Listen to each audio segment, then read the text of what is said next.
welcome to the Two Brothers Talking, as we call it. Yep. I mean, congratulations on your honeymoon. It's been almost a month since we've spoken.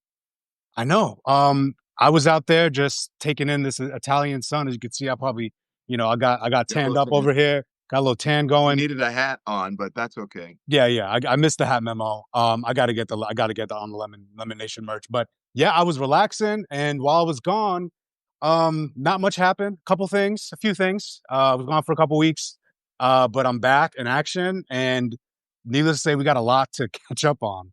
Well, not much happened. I mean, you're being sarcastic about it, but did you have any idea before you left how big of a story that this Epstein thing would become? Because this was a right-wing sort of MAGA conspiracy theory, Donald Trump also helping to fuel it, and then all of a sudden it's come to bite them in the butt. Did you have any idea that it was going to explode like this? I think the first indication was Musk's tweet, right? On June 6th, he said, Trump is in the Epstein file in the middle of their beef, which we talked about. And I thought something was going to brew, and then you start seeing some indications that there's movement on it. But I did not know that by the end of July we would know, and that it would be the Wall Street Journal itself saying that Donald's name is listed in there. So I think the early indications were there, and now with Musk's tweet, we have to wonder, was Musk in the briefing? Who told Musk? Like, Musk clearly had some knowledge because the Wall Street Journal is reporting in May. That was when Trump was told. Yeah, how did he? Well, I think Musk's last day in office, I should say, in the White House was, I think, May 28th, and Donald Trump was briefed by Pam Bondi, according to the Wall Street Journal, that he had been mentioned several times in the Epstein files, and he had been briefed in May. So clearly he knew. It's like, but who told Elon Musk? How did Elon Musk know? Did someone leak it to Elon Musk? Did Donald Trump tell him that? Because that was the first indication, and people were like, "Oh, the girls are fighting." Remember that? And then now, yeah. So, and now it's culminated. What do you think? I mean, it has gone from since you were gone, no one really talking about it at all, because I said it was a conspiracy theory, and it just sort of seemed like crazy MAGA folks, to well, he killed himself, from Dan Bongino and Kash Patel. And people were like, what? And then to Donald Trump saying, stop talking about it. To Pam Bondi saying, we're not going to release it. To now saying, he's definitely mentioned. I mean, it is metastasized. Yes. And this really, I think it's an implosion of right-wing conspiracism here. Like, what we're seeing is kind of this culmination, because I think the reason why it's really hitting MAGA so hard is because Trump's fundamental promise was that he was going to unveil this cabal of elites, right, that were corrupt, and they were the ones that were accumulating power and keeping the average American down. That was his fundamental 2016 promise. And then, like you said, Dan Bongino, Kash Patel, all of his allies promising this list was going to take down all these Democratic elites specifically. And then Pam Bondi comes in. She's got that binder that she dangles in front of those influencers in February. She started building the hype for this. And then, as we see, somewhere along the line, they discovered Donald's name is in there, which was obvious to anyone with eyes and ears over the years. And then they try to shut it down. So what this is causing MAGA to like have to deal with that cognitive dissonance of like recognizing that they're allied with this guy Trump, that was very clearly one of the corrupt elites that Trump has promised to expunge from the swamp, right? So it's like this multifaceted culmination here. Well, I mean, I think it's caused now, they didn't even understand that it was cognitive dissonance, but now I think they really understand now that, oh, we have either been sold a bill of goods. It could be both. Sold a bill of goods and there's actually not much in there that is incriminating either for Democrats or for whatever reason that it is, or that Donald Trump is implicated in ways that we are not sure of right now. But, excuse me, trust and believe. I don't think you were here for this as well, is the Wall Street Journal dropping, the bombshell last week about the birthday present and drawing for Jeffrey Epstein. Donald Trump denying it, saying he doesn't doodle and whatever. And then came the evidence of him actually doodling, or whoever doodled for him, but he signed his name to it. And he auctioned it off to now the bombshell that he's in there. But the thing is that I don't think that the Wall Street Journal is done. Yeah. I agree. I think it's a drip, drip, drip, and I think it's going to continue to go on. And they've got something else. And apparently, the estate, I believe, of Epstein or someone is like they have the doodles and the drawings that Donald Trump say are fake and not real or whatever, but that the estate actually has them. So I believe that the Wall Street Journal is okay, and Donald Trump is suing him now, but I think that that's not going to amount to anything. Yeah, I totally agree. Because I mean, they wouldn't like for them to get sued and then their response is to publish this story, the biggest of them all, right after. They're confident in their sourcing. They're confident in their reporting, and that birthday card is authentic. That the sources within the administration are leaking. These are high-ranking officials leaking to Wall Street Journal. It has to be. I'm wondering, who in Dan Bongino's orbit, who in Kash Patel's orbit, who among those who are frustrated that this isn't being released are leaking to the Murdochs. But honestly, bigger picture, the Murdochs themselves must be smelling blood in the water or something. The way they're moving on Trump with this is stuff that could totally exemplify and could further fracture the coalition that we've been talking about for, in all these episodes, we've been talking about these growing fractures. And this right here, it's just the evidence keeps mounting. Like, you can't promise for years that there's this cabal, and then you fan the flames of QAnon about this big pedophile cabal, right? And then just say, oh no, we're done with it. Actually, there's nothing in there, only for it to be revealed later that you're in the list. Like, this has to be breaking through to some of the base. Oh, it is breaking through to some of the base. There are still people who are trying to defend him. I've been watching. I just sort of flip through. I don't even have to flip through Fox News because they kind of just suppress the story. But I've been flipping through all of the Manosphere podcast bros who have been making excuses for Donald Trump, and they're still trying to make excuses now. I don't know. Did you see the deposition for Jeffrey Epstein? Okay, and they've been trying to make excuses for that, and I'm like, there's really no excuse for that. He said what he said.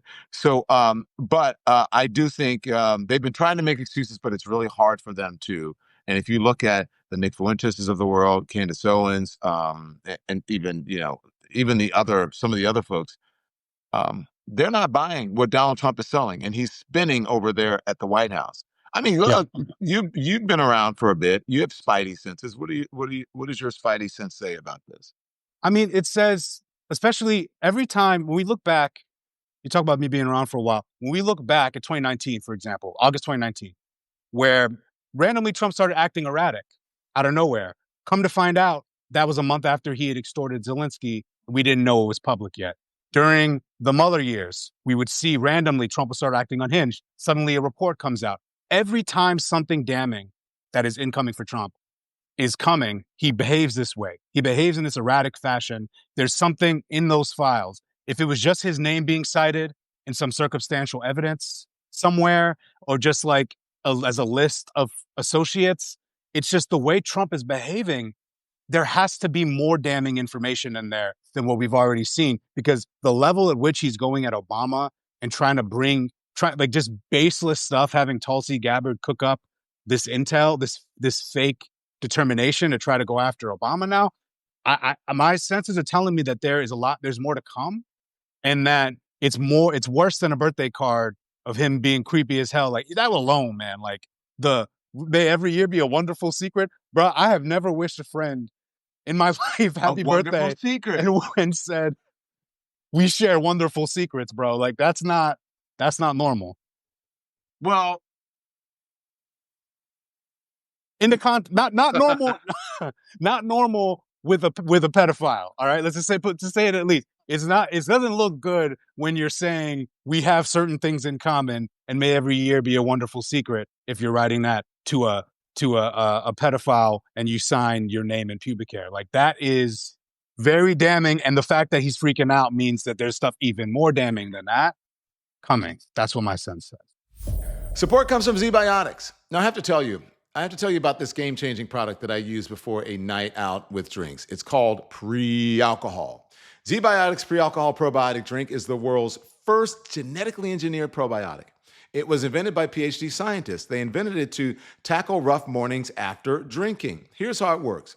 When you drink, alcohol gets converted into a toxic byproduct in the gut. It's a buildup of this byproduct. It's not dehydration that is to blame for rough days after drinking. So pre-alcohol produces an enzyme to break this byproduct down. Just remember to make pre-alcohol your first drink of the night. Drink responsibly and you're going to feel your best the next morning.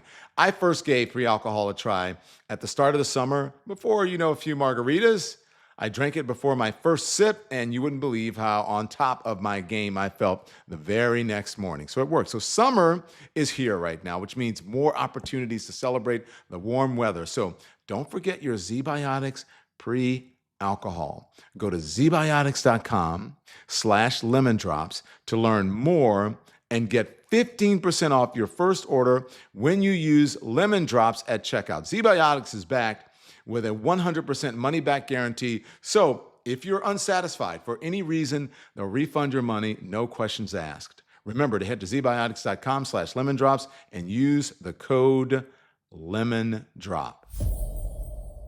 Now you got me thinking, yeah, that's some weird shit. It's some weird shit, man. I was thinking about a wonderful secret, but I'm like, what is this wonderful secret? Obviously, but then I'm like,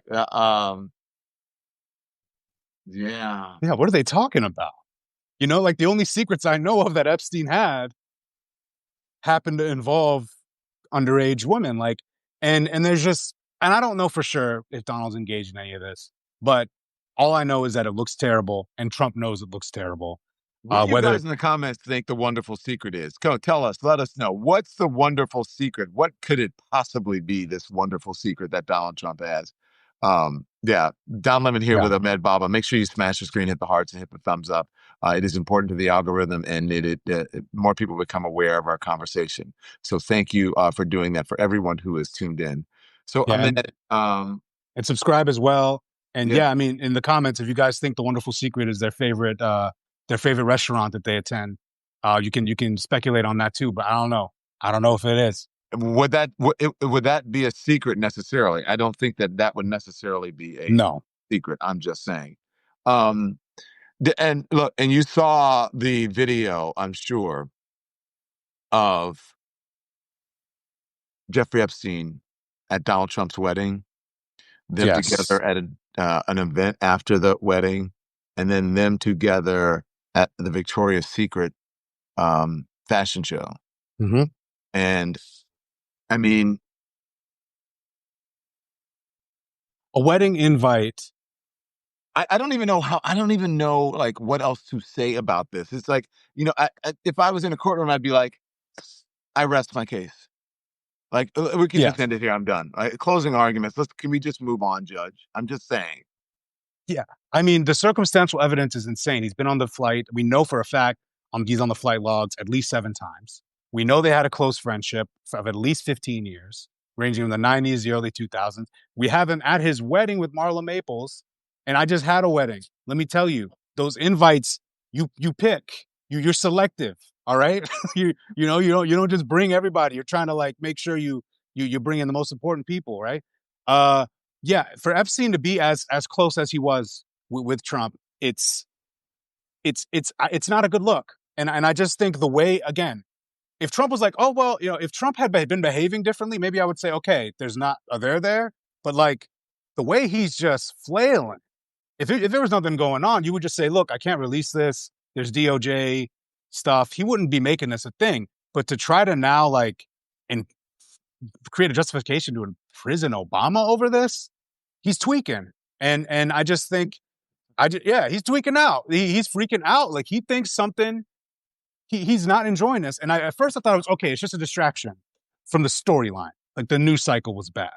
But the longer this goes, this is beginning to look like a full-blown cover-up.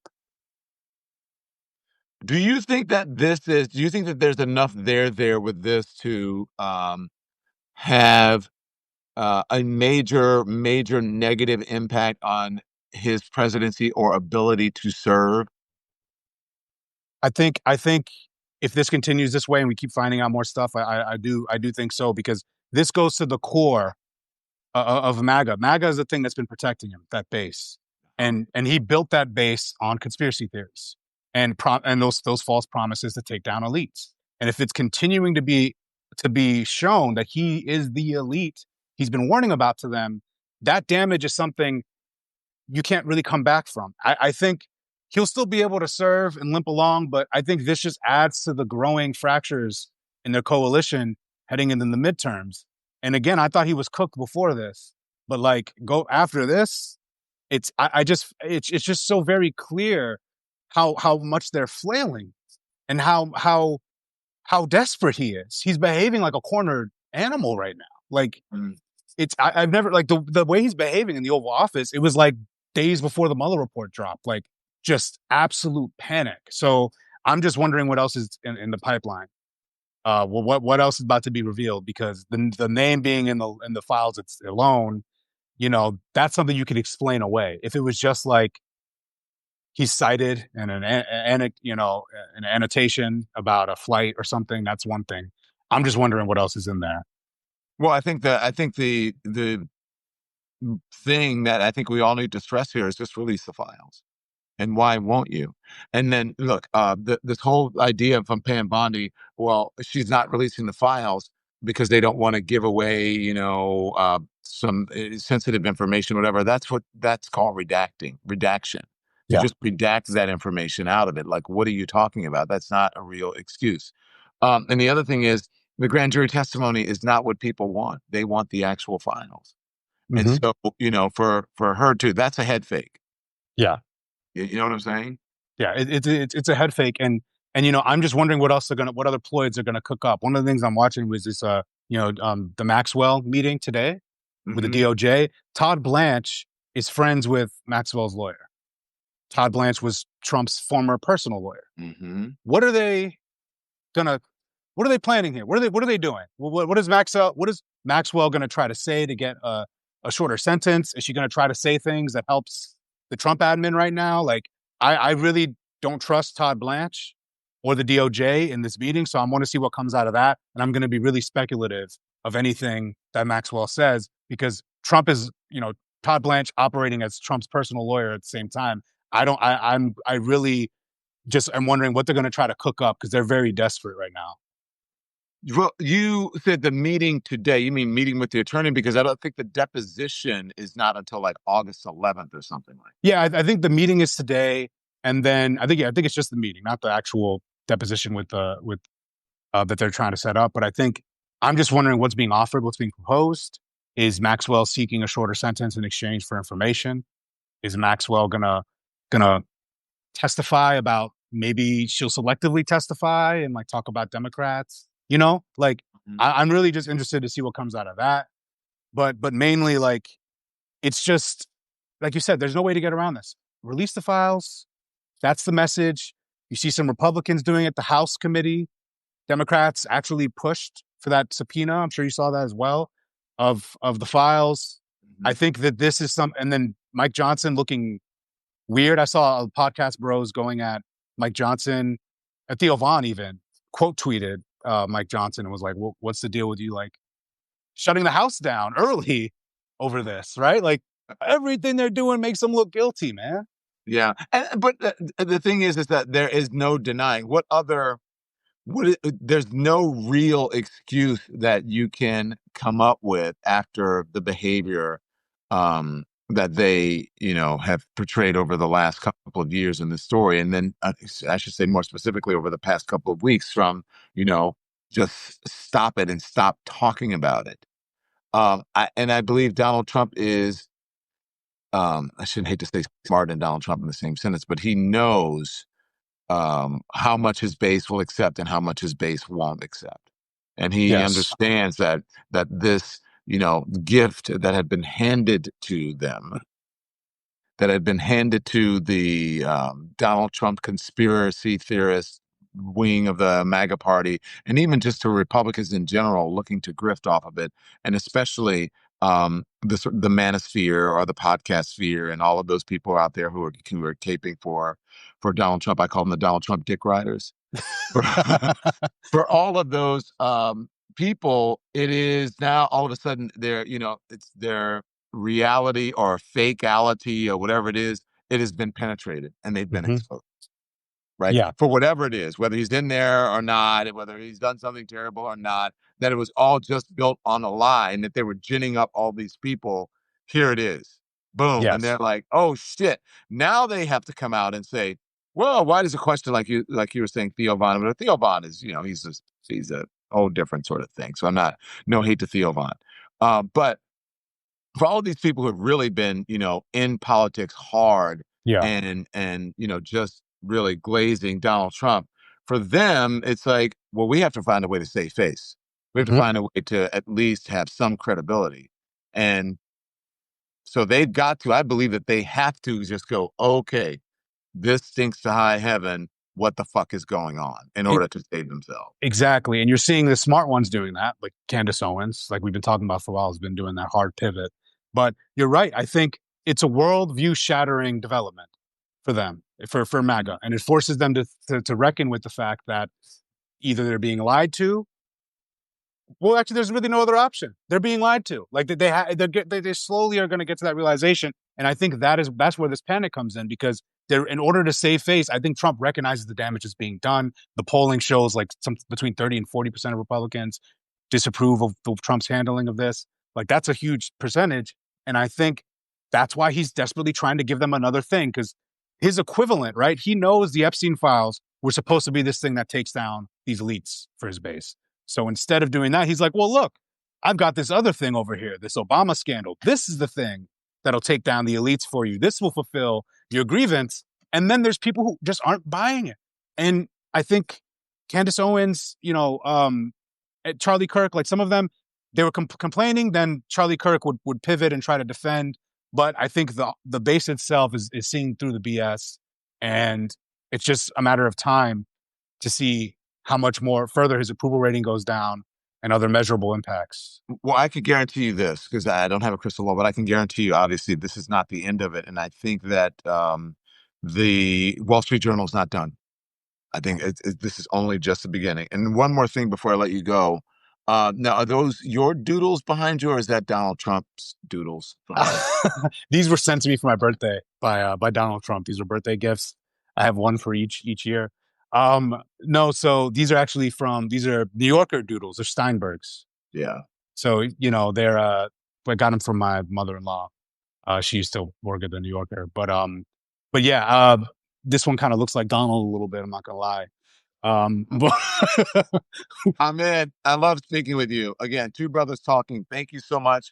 I'll see you again next week. And let's see, where we left off today with Donald Trump being confirmed that he's in the Epstein files, to this new, I don't know, uncovered deposition clip, to let's see where we are next week in all of this. If this story continues to skyrocket or spiral out of control, depending on how you look. We're probably going to have a whole new set of things, man. Thanks for having me back again. I love doing these pods. And everyone, hit that like button, smash the subscribe button.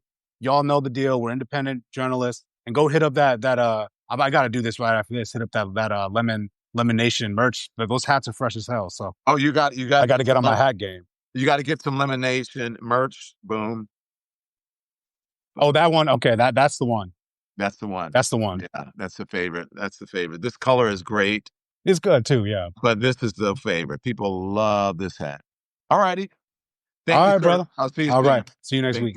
Thanks everyone for watching. Your support means the world to us. So make sure you hit the like button and you subscribe to our channel to make sure that you never ever miss a video. We're live every day, 10 a.m. Eastern time. We drop even more content at 2 p.m. Eastern and 5 p.m. Eastern. And if you want more Don Lemon Show content, we'd love for you to become a member of the Lemon community, where you will receive access to special community posts. You'll get exclusive content and members-only live shows. So head over to our channel page or click the join button on this video. Again, thank you for watching. We appreciate your love and your support, and we will see you next time.